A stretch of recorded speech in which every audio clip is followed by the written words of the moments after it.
안녕하십니까 여러분, 망꾸의 엑스파일 망익다의 망꾸입니다. 오늘 사건은 2007년 부산에서 일어난 미제 사건인데요. 한 중소기업의 사장 부부가 12년이 지난 2019년인 현재까지도 생사를 알 수 없는 사건으로 남은 미제 사건입니다. 오늘 망꾸의 엑스파일 바로 좌측 상단에 보시다시피 부산 중소기업 사장 부부 실종 사건입니다.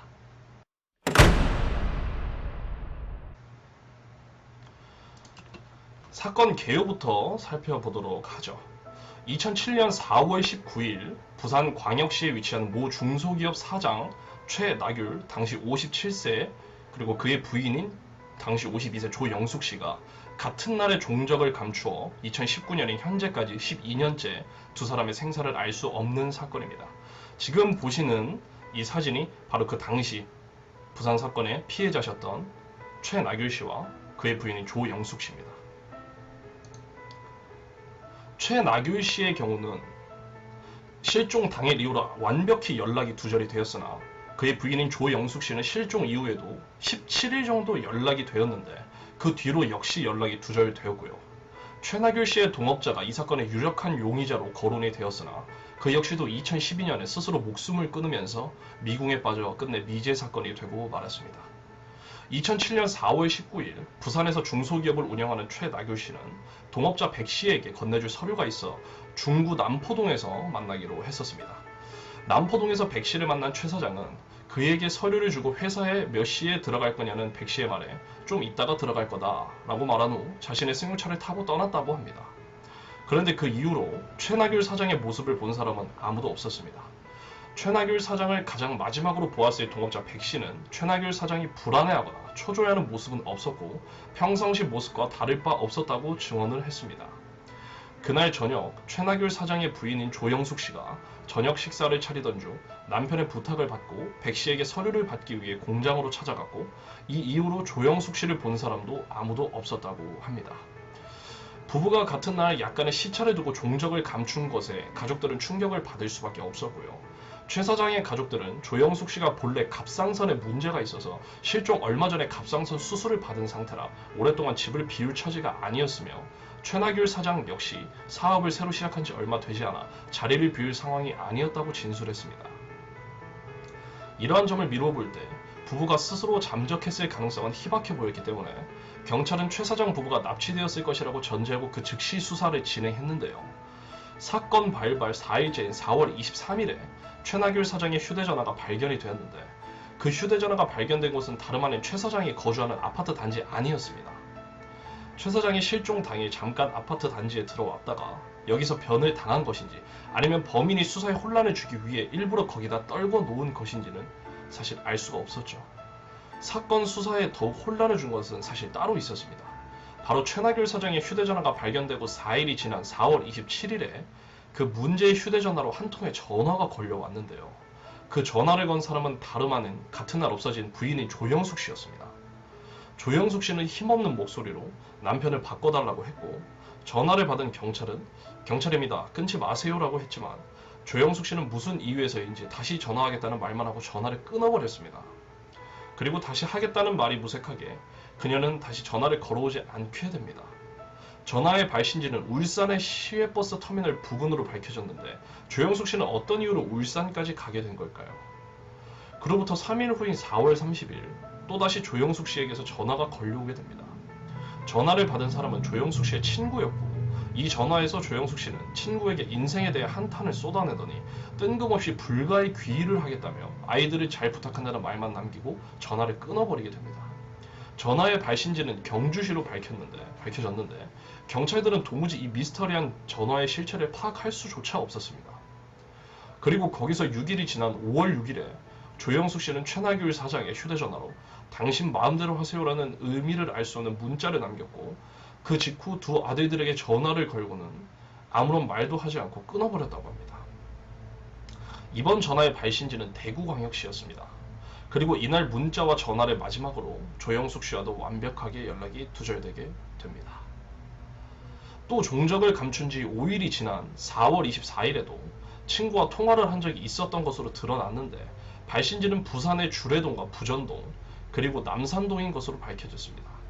이 점으로 미루어 본다면 조영숙 씨는 아마 4월 19일에 종적을 감춘 이후 적어도 4월 24일까지는 부산에 있었던 것 같은데 그녀는 왜 5일 동안 집에 돌아가지 않았던 것일까요?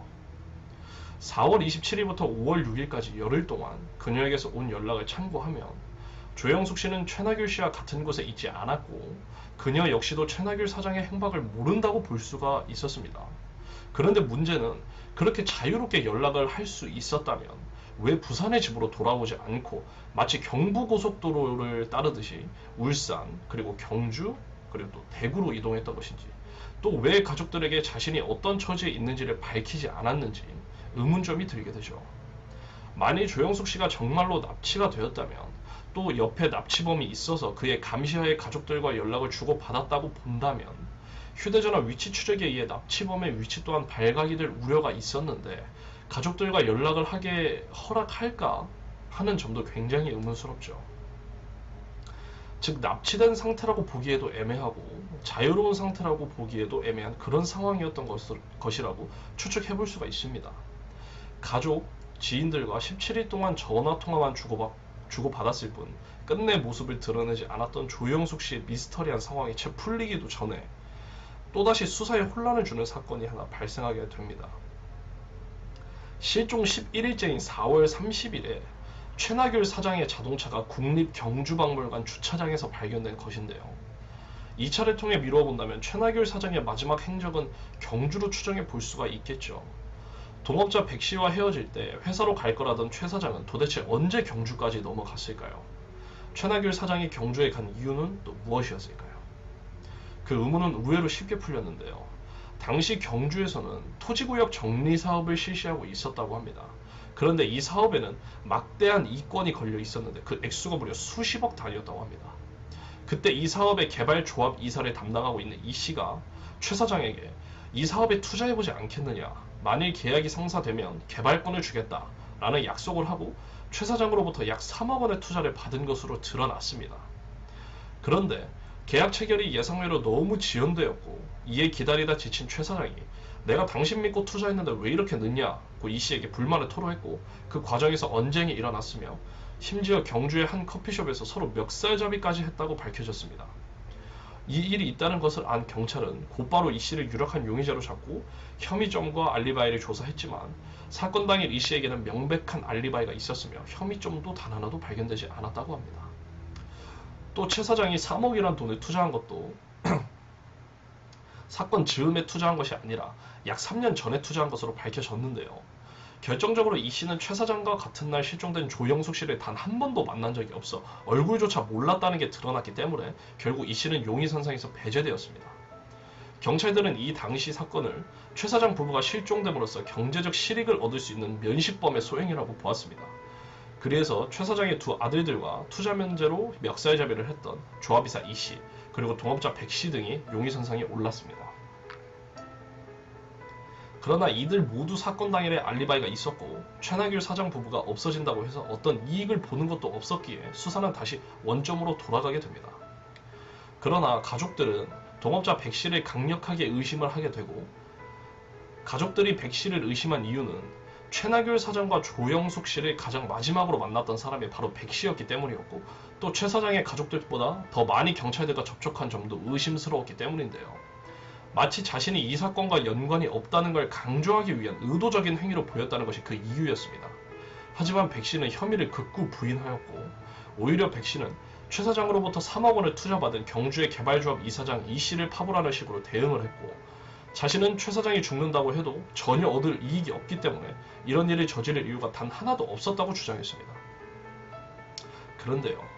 처음부터 이 사건에 혼란을 준 것은 바로 조영숙 씨의 미스테리한 그 전화였는데 이 미스테리한 전화 때문에 부부가 어디서 최종적으로 실종된 것인지를 헷갈리게 만든 거죠. 왜냐하면 최 사장의 자동차는 경주에서 발견되었지만 조영숙 씨의 마지막 통화 발신지는 대구였기 때문인데요. 이 점으로 보면 최나귤 사장은 경주에서 실종이 되었고 조영숙 씨는 대구에서 실종된 것처럼 볼 수밖에 없습니다. 납치되었다고 보기엔 자유롭게 통화를 한다는 점에서 경찰 측에선 이거 혹시 자작극이 아니냐는 의혹까지 품게 되었고 다시 조영숙 씨의 미스터리한 전화 문제를 파헤쳐보면 수상한 점이 한둘이 아닙니다. 그녀가 자유로운 상태에서 통화를 했다면 그냥 집에 돌아가면 될 것인데 17일이라는 꽤 긴 기간 동안 그녀는 전화만 했을 뿐 단 한 번의 모습을 드러내지 않았습니다. 그리고 가장 중요한 것은 그 아들들과의 통화에서는 단 한마디도 말을 한 적이 없었다는 것인데요. 과연 그때 전화를 건 사람이 조형숙 씨가 맞을까요? 이상한 점은 또 한 가지 있습니다. 4월 24일과 4월 27일 그리고 4월 30일 또 5월 6일에 조형숙 씨는 남편, 친오빠, 아들, 친구들에게 전화를 하였는데 친구들에게는 불가에 귀의할 테니 아들들이 잘 부탁한다는 둥, 인생을 잘못 살았다는 둥, 속 깊은 얘기를 하며 꽤 긴 시간 동안 통화를 했습니다. 그런데 가족들에게는 달랐습니다.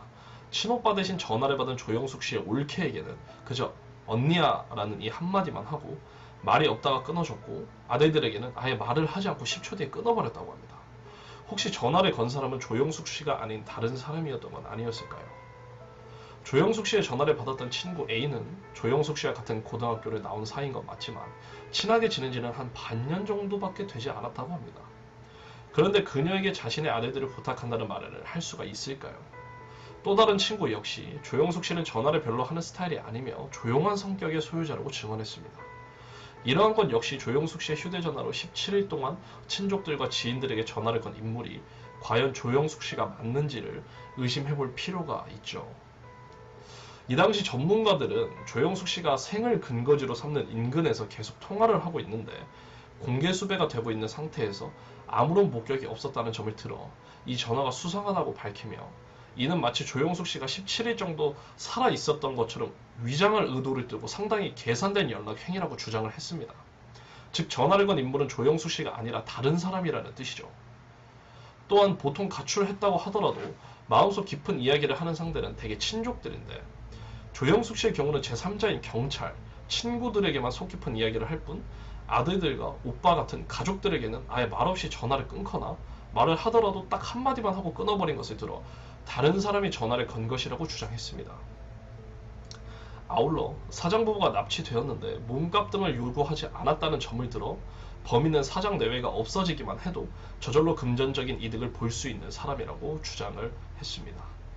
결국 전문가들이 내린 결론은 조영숙 씨의 휴대전화로 17일 동안 연락을 하고 다닌 사람은 조영숙 씨가 아닌 다른 사람이라는 것인데요. 그런데 얼마 후 동업자였던 백 씨의 직장 동료였던 A 씨가 백 씨가 자신에게 실종된 최 사장의 휴대전화를 주며 최 사장의 아파트 근처에서 자신의 휴대전화로 전화를 건 뒤 버리라는 지시를 했으며 협박과 강요에 의해 백 씨의 알리바이를 조작해 주었다고 진술을 했습니다. 이 말이 만약 사실이라면 조영숙 씨의 휴대전화로 울산, 경주 그리고 대구를 돌며 전화를 한 인물도 바로 이 A씨일 가능성이 높게 되는 거죠. 최나귤 사장이 실종된 이후 경찰서로 누군가 익명으로 보낸 편지 한 통이 어느 날 도착합니다. 그런데 그 편지 내용이 매우 수상쩍었는데 그는 마치 경찰의 수사활동을 다 알고 있는 것 같은 느낌을 주었고 아예 최나귤 사장의 자동차가 마지막으로 발견된 경주 쪽을 조사해보라고 권유하는 권유를 하며 아예 최 사장의 자동차가 발견된 곳 반경 1km 내외 지점을 샅샅이 수색을 하면 최 사장의 시신을 찾을 수 있을 것이라고까지 편지에 써놨습니다. 즉 계속해서 수사의 초점을 경주 쪽으로 돌리려는 것 같은 그런 뉘앙스를 풍겼다는 말이죠. 여기서 하나 더 덧붙이자면 피해자 가족들은 범인이 가까이에 있을 것이라고 확신을 했다는 건데요. 그들은 범인이 자신들 가까이에 있다고 생각한 근거가 경찰서의 수사에 도움이 되는 이야기를 하기만 하면 줄줄 새어 나간다는 것 때문이었습니다. 예를 들자면 조영숙 씨의 오빠가 경찰서에서 아내에게 전화를 하면서 우리 여동생이 제일 보고 싶을 사람은 아들이 아니냐, 왜 아들한테는 한 번도 전화를 안 했을까 라는 말을 했는데 그 말이 떨어지기가 무섭게 바로 다음 날에 아들에게 전화가 왔다는 겁니다. 이는 범인들이 가족들 주변에 있으면서 수사 상황을 다 꿰고 있었기 때문이 아닌가 하는 의심을 품게 한 거죠.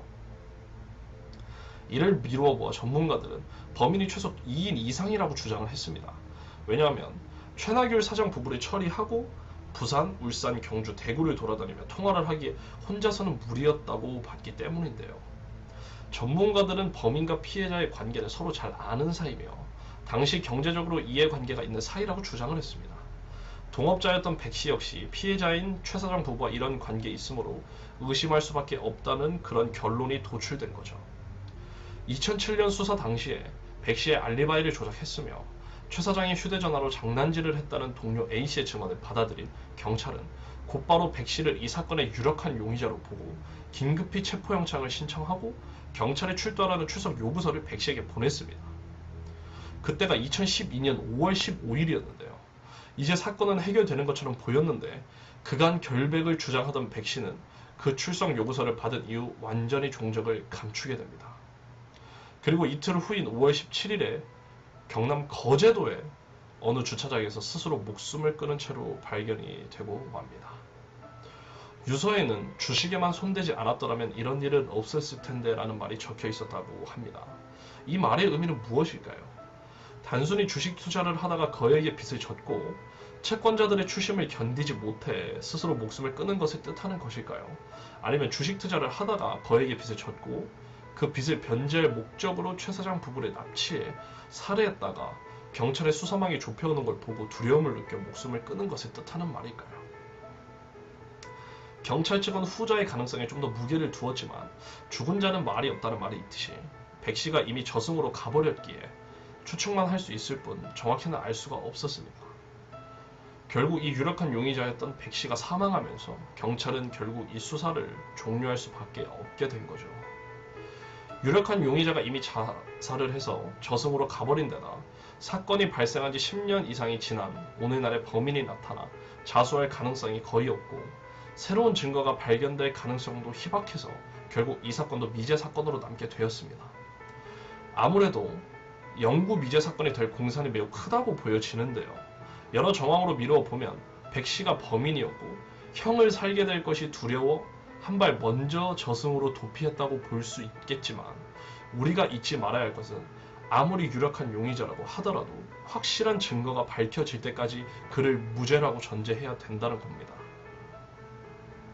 그가 범인이라는 사실을 입증할 물증이 A씨의 증언 이외엔 없다는 점을 볼 때 어쩌면 그 역시 억울하게 범인으로 몰린 사람일지도 모르고요. 또한 동업자였던 A씨가 최나귤 씨의 동선과 자신의 행적을 조작한 점이 수상하다는 의견도 있었지만 결국은 알 길이 없게 되어 버렸습니다. 한편 최나귤 사장 부부는 현재까지도 실종된 상태인데 보통 실종의 경우 실종 직후 12시간 이내에는 생존율이 90% 이상이며 시간이 흐를수록 생존율은 반으로 줄어든다고 하는데 통상 실종 이후 48시간이 경과하면 사망한 것으로 간주를 합니다. 최나귤 사장 부부는 11년째 실종 상태인 것을 감안하면 장기 실종의 특성상 납치된 후 살해를 당했고 시신은 어딘가에 안매장 되었을 것으로 판단을 해볼 수가 있겠죠. 차라리 최 사장 부부의 시신이라도 발견되면 가족들에게는 그나마 나을 것이나 시신조차 발견하지 못한 상태고요. 다른 증거나 유력한 용의자가 나오지 않는 상태에서 범인을 잡기는 힘들 것으로 보입니다. 자, 여러분 오늘 망구의 엑스파일 어떻게들 보셨나요? 보통 여러분들께서 미제 사건이라 하면 가해자를 잡지 못해서 미제 사건이 된 케이스를 많이 접하시고 보셨을 텐데요. 이 사건은 피해자들조차 신원 파악이 안 되는 그런 사건이었습니다. 조금은 생소하셨을 수도 있었을 텐데 정말 이 사건의 끝부분처럼 시신이라도 발견이 되었다면 남은 가족들에게 마음속으로 마지막을 다 할 수 있는 기회가 있었을 거라고 생각이 드는데 시신조차 찾지 못했기에 더 안타까운 사건이 아닌가 생각이 듭니다. 이상 오늘의 망구의 엑스파일 망했다의 망구였습니다.